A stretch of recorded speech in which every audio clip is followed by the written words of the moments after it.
मेरी नज़र मेरे पड़ोस में रहने वाली भाभी पर थी। एक रात मुझे करने का मौका मिल गया। मेरा नाम प्रिंस है, मैं दिल्ली के पास फरीदाबाद का रहने वाला हूँ। मेरे पड़ोस में ही एक भाभी रहती थी, उनका नाम रानी था।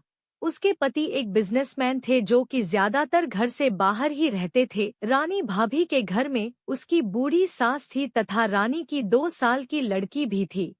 चूंकि हम दोनों पड़ोसी थे तो धीरे धीरे भाभी से मेरी बात होना शुरू हो गई थी। कभी कभी मैं उनके घर भी चला जाया करता था। उनके घर में सब लोग मुझे जान गए थे। यहाँ तक कि आसपास के लोगों को भी पता था कि मैं भाभी के साथ अच्छे पड़ोसी वाला व्यवहार रखता हूँ। इस तरह से बातें बातें होते होते रानी और मेरे बीच में एक अच्छी दोस्ती वाला रिश्ता बन गया था। अब मैं रानी के बारे में लगभग सब कुछ जान गया था। रानी भी मेरे साथ घुल मिल गई थी। फिर कुछ दिन बीत गए। एक बार उसका जन्मदिन आने वाला था। रानी भाभी ने मुझे भी अपने जन्मदिन के बारे में बताया था। मैं उसके बर्थडे वाले दिन उसके लिए केक और एक प्यारा सा गिफ्ट लेकर चला गया। उसकी कुछ दोस्त भी आई हुई थी। हम सब ने मिलकर रानी भाभी का बर्थडे मनाया। उसके बाद मैंने उनको गिफ्ट दिया। रानी अपना गिफ्ट देखकर बहुत खुश हो गई। फिर हम लोगों ने साथ में खाना खाया। खाना खाने तक रात के 10 से 11 बजे का समय हो गया था। फिर मैं अपने घर जाने लगा। तब तक रानी की बाकी दोस्त भी जा चुकी थी। सिर्फ मैं ही बचा हुआ था। उसकी बूढ़ी सास काफी देर पहले ही सो चुकी थी। उसकी बेटी भी उसकी सास के साथ सो गई थी। जब मैं जाने लगा तो रानी ने मुझे रोक लिया। वो बोली, कल सुबह चले जाना, आज रात को यहीं पर रुक जाओ।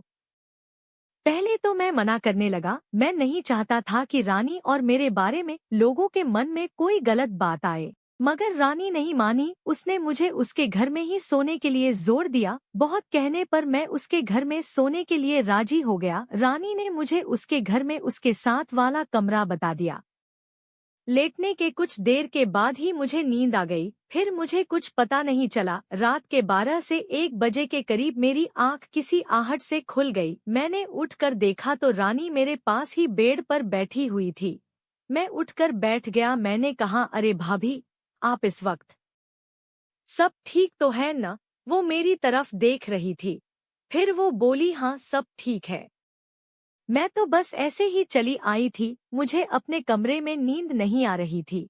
हम दोनों बैठकर बातें करने लगे। रानी ने बातों ही बातों में अपने पति के बारे में बात छेड़ दी। रानी ने बताया कि उसका पति उसकी तरफ बिल्कुल भी ध्यान नहीं देता है। वो बोली, देखो पैरी, आज मेरा बर्थडे था लेकिन आज सुबह से रात हो गई है। मेरे पति ने मुझे फोन करके मुझे जन्मदिन की बधाई भी देना जरूरी नहीं समझा। वो मुझे बिल्कुल भी प्यार नहीं करता है, मेरी परवाह ही नहीं है उसको। इतना कहकर वो रोने लगी। फिर मैंने उसको चुप कराया। उसने मेरे कंधे पर सिर रख लिया। रात का वक्त था और मैं तो पहले से ही रानी की ओर आकर्षित था। रानी मेरे गले से लग गई। आज मैं आपको एक ऐसी आंखों देखी घटना बताने जा रही हूँ जिसके बारे में पढ़कर शायद आपको अपनी आंखों पर यकीन करना मुश्किल हो जाएगा। आप भी सोचने के लिए मजबूर हो जाएंगे। जब मैंने इस घटना को अपनी आंखों के सामने होते हुए देखा तो मुझे भी एक पल के लिए तो यकीन नहीं हुआ। एक महिला होने के नाते मैं कभी सोच भी नहीं सकती थी कि महिलाओं की जिंदगी का ये पहलू भी हो सकता है। ये पहलू मुझे सोचने पर इस कदर विवश कर देगा।